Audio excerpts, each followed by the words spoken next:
오늘 본문의 저자인 이 사도 바울은 환경에 흔들리지 않는 사람이었습니다.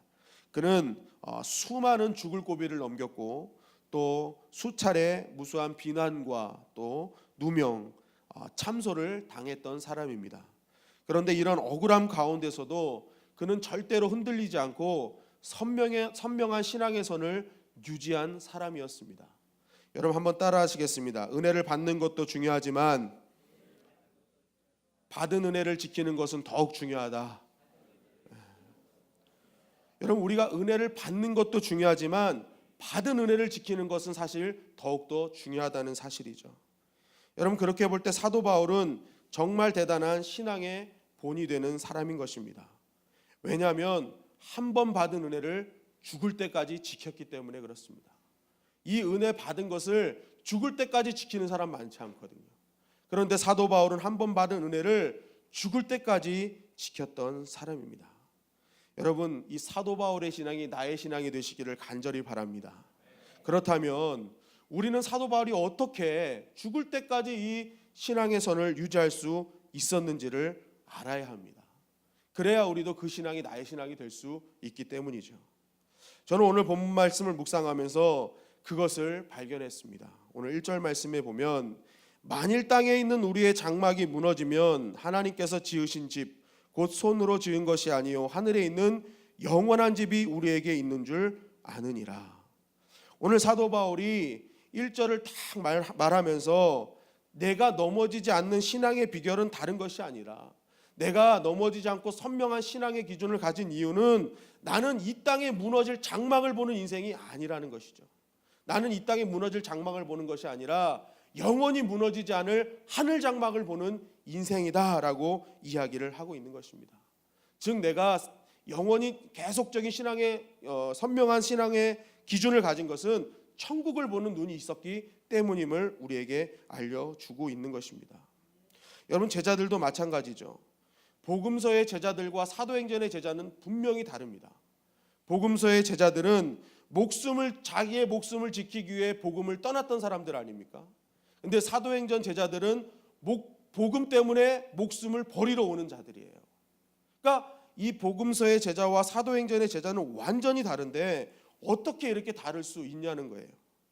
사도행전 1장 10절에 보면은 올라가실 때에 제자들이 자세히 하늘을 쳐다보고 있는데 흰옷 입은 두 사람이 그들 곁에 서서라는 말씀이 있어요. 이 말씀은 제자들이 예수님이 승천하실 때 또렷하게 예수님의 승천을 목격했다고 성경 말씀이 증언하고 있는 것이죠. 여기서 자세히 하늘을 쳐다보고 있는데 라는 이 단어는 아테니조라는 단어인데 시선을 고정시키고 뚫어지게 보다는 뜻입니다. 그러니까 예수님이 승천할 때 제자들은 뚫어지게 예수님이 하늘로 올라가시는 것을 정확하게 보고 있었다는 것입니다. 그런데 어찌된 영문인지 그들은 잘못된 것을 보고 있었던 것 같아요. 연이어서 11절에 보면 이런 말씀이 있습니다. 이르되 갈릴리 사람들아 어찌하여 서서 하늘을 쳐다보느냐 너희 가운데서 하늘로 올려지신 이 예수는 하늘로 가심을 본 그대로 오시리라 하였느니라. 제자들이 뚜렷하게 뚫어지게 하늘을 쳐다보고 있는데 천사가 나타난 거예요. 그러면서 이 제자들에게 이야기합니다. 야, 니네 어찌해서 지금 다른 데를 보고 있냐? 지금 너희들 거기 보면 안 돼 라고 얘기를 하는 거예요. 그런데 똑같은 하늘을 보고 있는데 왜 천사는 제자들을 와서 책망할까? 그래서 이 성경을 영문으로 봤더니 이 앞에 나온 제자들이 보던 하늘과 예수님이 올라간 하늘을 다른 단어를 쓰고 있더라고요. 제자들이 보는 하늘은 스카이를 사용하고 있고 예수님이 올라가신 단어, 하늘로 올라가셨다 해서 하늘은 천사가 말할 때 헤븐을 사용하고 있어요. 그러니까 결국 이 제자들이 본 하늘은 우리 눈으로 볼 수 있는 가시적인 하늘이라는 거죠. 하늘과 달과 해와 별이 그냥 보이는 내 세상적인 기준으로만 볼 수 있는 하늘을 보고 있었어요. 그런데 이 천사들은 나타나서 야, 너희는 눈으로 보는 그런 하늘을 봐서는 안 돼. 그거 갖고 너희는 승리할 수 없어. 이제 진짜 너희들이 승리할 수 있도록 봐야 되는 것은 예수님이 가신 헤븐이야. 천국을 봐야 돼. 천국 보지 않으면 너희는 죽을 수밖에 없어라는 것이 이 천사의 설명이었다는 것입니다. 즉 너희가 정말 하나님의 나라를 온전히 걷고자 한다면 이제는 예수님이 계신 그 천국을 바라보는 자가 되어야 해 하고 천사가 이야기를 한 것이죠. 이때 제자들이 깨닫습니다. 무엇을 깨닫느냐? 예수님이 이 땅에 계실 때 내가 천국에서 이러한 일을 할 것이다 라고 늘 제자들에게 얘기하셨던 그 말씀을 깨닫게 됩니다. 그 첫 번째 말씀이 요한복음 14장 2절입니다. 내가 너희를 위하여 거처를 예비하러 가노니. 예수님이 제자들에게 내가 이제 천국에 갈 텐데 내가 가서 할 일이 뭔 줄 알아? 나는 너희를 위해서 거처를 만들 거야. 영원히 무너지지 않는 장막을 만들고 있을 거야. 그러니까 너희는 이 땅에서 그 장막을 사모해라고 예수님이 말씀해 주신 거예요. 그리고 두 번째, 예수님께서 하늘 올라가서 하신 일은 무리를 위해서 간구하신다는 것이죠. 로마서 8장 34절, 죽으실 뿐 아니라 다시 살아나신 이는 그리스도 예수시니 그는 하나님 우편에 계신 자요 우리를 위하여 간구하시는 자시니라. 하나님은 천국에 올라가서 하나님 우편에 보좌에 앉으셔서 뭐 하신다는 거예요? 믿는 자를 위해서 기도하고 계시다는 거예요. 더 힘내라. 할 수 있어. 너희는 끝까지 사명 감당할 수 있어. 기도해 주신다는 거예요. 그리고 셋째, 재림을 준비하고 계시죠. 사도행전 1장 11절, 갈릴리 사람들아 어찌하여 서서 하늘을 쳐다보느냐? 너희 가운데서 하늘로 올려주신 이 예수는 하늘로 가심을 본 그대로 오시리라 하였느니라. 여러분, 왜 오십니까? 오늘 본문 11절 말씀처럼 오셔서 선악간에 잘잘못을 가르쳐서 잘한 자에게는 상을, 못한 자에게는 벌을 주시기 위해서 재림하신다는 거예요. 그러니까 예수님은 승천하신 다음에 세 가지 일을 하시는데 거처를 준비하시고 우리를 위해 간구하시고 재림을 준비하세요. 그런데 그걸 다 누구를 위해서 하시는 거예요? 다 누구를 위해서? 예수 그리스도를 믿는 자. 천국을 보고 그 천국을 보면서 내가 저 천국의 소망을 가지고 살아가는 그 사람들을 위해서 주님이 이 일을 하신다는 거예요. 그러니까 제자들이 그걸 깨달은 겁니다. 아, 믿는 자가 받을 상이 많구나. 믿는 자에게는 엄청난 것들이 기다리고 있구나. 이 천국을 보면서 예수님이 가신 그 길을 자세히 보면서 깨닫게 되었던 것입니다. 여러분, 바로 제자들의 시선이 천국을 사모하는 순간 그들의 삶이 완전히 달라지게 된 줄 믿습니다. 여러분, 우리도 마찬가지입니다. 우리가 이 땅을 사는 우리가 탄식하지 않고 넘어지지 않고 싱싱하게 신앙의 길을 유지하는 것은 바로 우리 눈으로 보이는 스카이를 보는 것이 아니라 헤븐을 볼 때 우리 역시도 우리의 길이 달라지게 될 줄 믿습니다.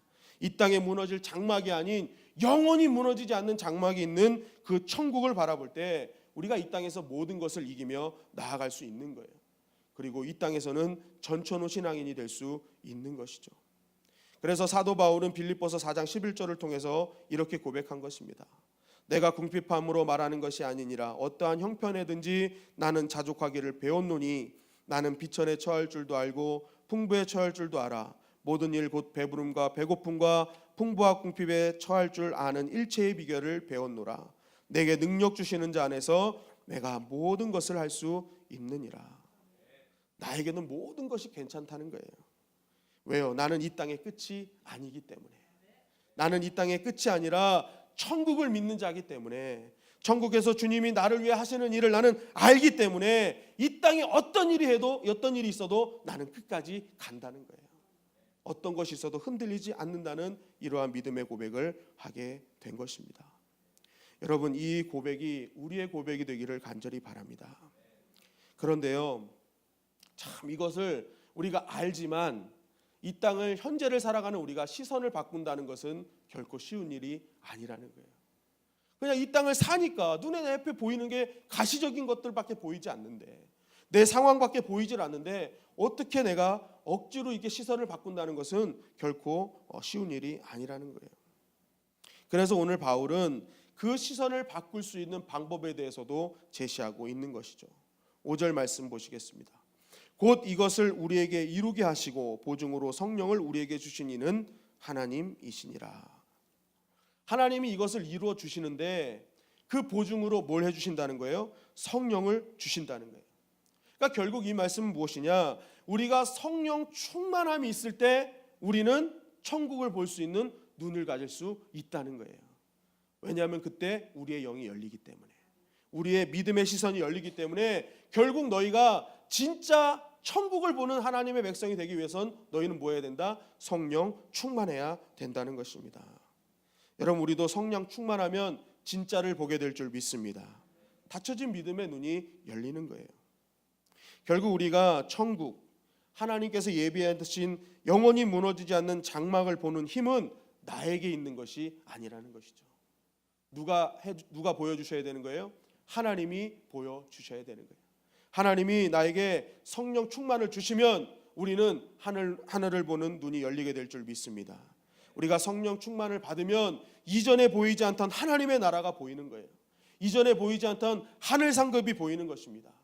아멘. 아무도 안 해서 다시 하겠습니다. 우리가 성령 충만하면 이전에 보이지 않던 하나님의 나라가 보이는 거예요. 이전에 보이지 않던 상급이 보이고 이전에 보이지 않던 성령의 열매들이 보이게 되는 것입니다. 하나님의 뜻과 진리의 길이 보이기 시작하는 것입니다. 여러분, 그래서 사단은요, 어떻게든지 여러분들이 은혜의 자리에 가는 것을 막는 거예요. 왜냐하면 보지 못했던 것을 보게 되니까, 그 자리 가면. 그러니까 자꾸만 기도의 자리를 막고 성령 받은 자리를 막고 예배의 자리를 막는 이유가 바로 여기입니다. 우리가 진짜 봐야 될 것을 못 보게 할 수 있기 때문에. 그래야 진리의 길, 사랑의 길, 회복의 길, 하나님의 나라를 볼 수 없기 때문에 사단은 그때 마침 문제가 생기게 하는 거예요. 그때 마침 싸우게 하는 것이고 그때 마침 위험한 일을 겪게 하는 것입니다. 여러분, 왜 그때 기분이 상했고 왜 그때 일이 안 풀리고 왜 그때 위험한 상황이 오는지 이제 아시겠죠? 왜 하필이면 그때만 그런 일이 오냐고요. 우리가 봐야 될 것을 못 보게 하려는 사단의 계략인 것입니다. 그렇기 때문에 오늘 하루는 살아가는 우리가 아무리 힘들어도 우리는 그 상황을 뚫고 오는 자가 되어야 될 줄 믿습니다. 그 상황만 뚫고 은혜의 자리로 오면 우리는 볼 수 있는 것을 보는 거예요. 진짜 하늘을 보게 되고 우리에게는 진짜 사명의 길이 열리게 되는 것입니다. 여러분, 어제 하루 여러분들이 뚫어지게 본 것은 무엇입니까? 감사하게도 우리 주님의 영광교회에는 날마다 정말 기쁨의 소식들이 증거되고 있어요. 어저께도 믿음의 부부가 가서 정말 많은 분들을 정말 복음으로 결신시키고 하나님의 자녀로 만든 소식을 듣게 되었습니다. 또 우리 김영식 목사님 또 거리 사역을 늘 월요일마다 감당하시는데 밤에 그 문자를 보면서 제 마음에 정말 많은 찬양이 막 흘러 넘쳐났어요. 여러분, 어떻게 그런 일을 감당할 수 있을까요? 열려진 하늘문, 천국을 보았기 때문에 할 수 있는 일인 줄 믿습니다. 어제 사무실에서 설교를 준비하는데 옆방에서는 막 뜨겁게 기도하는 소리가 들리는 거예요. 그 시간 피곤하잖아요. 어떻게 근데 그 시간에 와서 그렇게 뜨겁게 기도할 수 있겠습니까? 그분들은 하늘을 본 줄 믿습니다. 여러분, 오늘 새벽에 정말 피곤한 몸을 이끌고 어떻게 이 자리에 왔을까요? 이 자리에 오신 분들도 천국을 보는 눈이 있었기 때문에 오게 된 줄 믿습니다. 여러분, 또한 천국을 보지 못했더라도 이 자리에 오면 하나님이 보게